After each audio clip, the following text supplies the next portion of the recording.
welcome to or welcome back to my channel. It's usually welcome to because I don't have any subscribers yet, but welcome to my channel. And in today's video I want to do a video on why cancel culture will never work as long as stan culture exists. And I don't want to make this intro too long, so let's just get right into it. If you are on the internet like at all, then you know of stans and you know of cancel culture. Now, stan and cancel culture have probably been the biggest cultures on the internet in these past few years, since like 2016 I want to say, but it really got big and more like 2019 to now is when I feel like it really went big. I feel like it's when TikTok started blowing up, that's kind of when like cancel culture became a really big thing, but I know it was all big before then, especially with Twitter and stuff like that. Now, stan culture, or being a stan, is being a extreme fan to some obsessive extent of a person, a group, just something. Stans usually have like blinders in a sense on when it comes to their fave. They will excuse and justify any problematic, illegal, or harmful things their fave does, and they will go to extreme lengths to defend them, such as doxing, which is just giving out somebody's address on the internet, death threats, stalking, and of course cyberbullying, especially on Twitter or TikTok. If they see anybody come for their fave, they will eat you alive. Like, they do not play. Some of the biggest examples of stans who can really take it there, please don't come for me, the Barbs, the Beehive, and K-pop stans. I would hate to mess with a K-pop stan. I feel like K-pop stans have really taken over in these past few years, and they do not play at all. But being a stan is essentially being in a parasocial relationship with said celebrity or group or influencer, whatever. Now, cancel culture is to publicly stop supporting a person or group because of something they said or done in an attempt to deplatform or dethrone them. When it comes to canceling people, it's usually influencers or celebrities, but essentially anybody can be canceled for anything. Now, cancel culture, it's been around for a while. It's not something that's new, but in these past few years, like stan culture, it's definitely gotten bigger and expanded. Like, cancel culture used to just be maybe a couple YouTubers. Now, when someone is canceled, it's done over the internet, and usually they've said something racist, homophobic, or just offensive overall that people don't agree with. Cancel culture can go as far as somebody losing their job, followers, sponsorships, but overall it's just your credibility as a person is what cancel culture tries to take away from you the most. Cancel culture works to a certain extent. In the long run, it doesn't really, I've never seen it work out well, but it can be pretty effective in like the beginning stages of somebody being canceled if they actually deserve to be canceled. Now, one thing about cancel culture and one thing about social media as a whole, it can quickly and easily turn into like herd mentality, where people don't know who they're canceling or why they're canceling this person. They're just following what everybody else is doing, and sometimes that person doesn't even deserve it, or they don't have all the facts.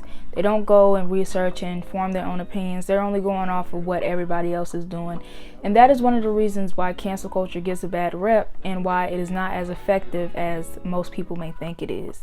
Cancel culture and stan culture do clash very often, if not every time somebody gets canceled. But in the long run, stans usually end up winning. Whenever somebody gets canceled, depending on their status, their popularity, it can really spread. And as it's spreading, this person usually comes out, to defend themselves. They release statements and apologies via Instagram or YouTube, but more than likely these statements do a lot more harm than good, and they're usually not forgiven. One of the many flaws that cancel culture has is the fact that it doesn't know who is genuine and who's not. Now, after the person who is being canceled, makes their apologies and their statements on social media, this is where it kind of takes a turn, and it can go one of two ways. They either retreat off of the internet, take a break, or in rare occasions, they fire back. The influencers and YouTubers or whatever, they usually, retreat and take a break, a mental break to think about their actions. But the celebrities usually fire back. As I stated before, when a person is being canceled, it's more than likely being done by the general public, which is just people who are not really fans or people who were fans, but they saw that what they did was wrong and, they decided to stop supporting them. Stans will continue to support consistently. And this is where they have cancel culture beat. Cancel culture moves on way too fast to ever really hold anybody accountable. Like, I've never seen it stay consistent on whoever they're trying to cancel. As soon as the person does something that people like or whatever, or they take enough time off and they come back and pretend like nothing happened, people become very forgetful. And cancel culture can be divided in who is canceling, while most of the time stans are united in their obsession with their fave.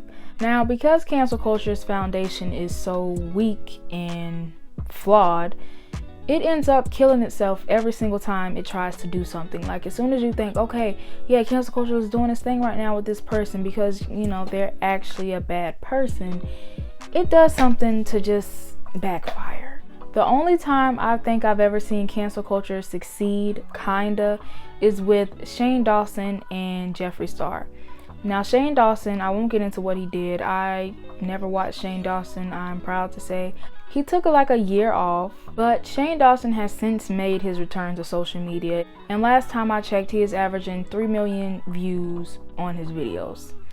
Now, I think that is a little bit less than what he was doing before he got canceled, but still 20 million subscribers on YouTube and 3 million views per video still sounds like he's doing good to me.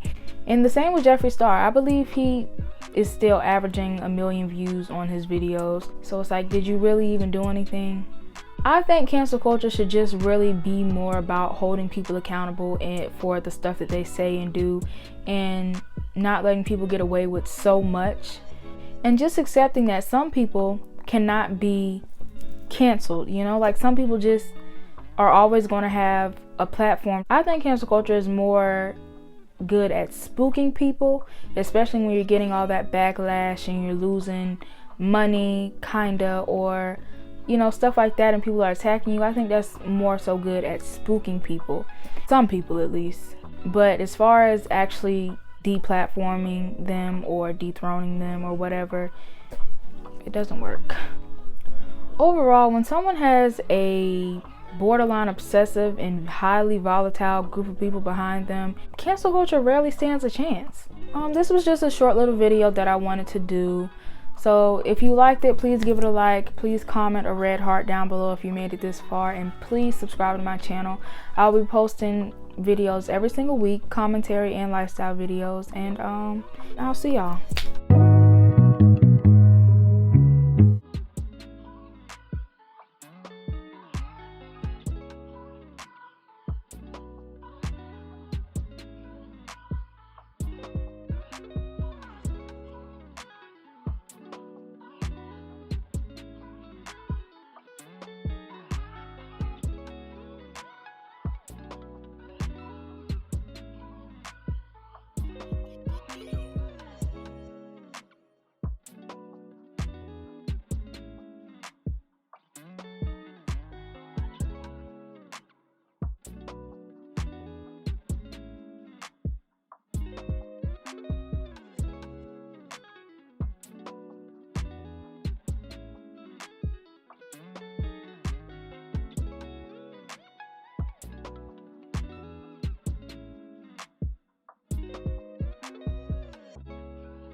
do.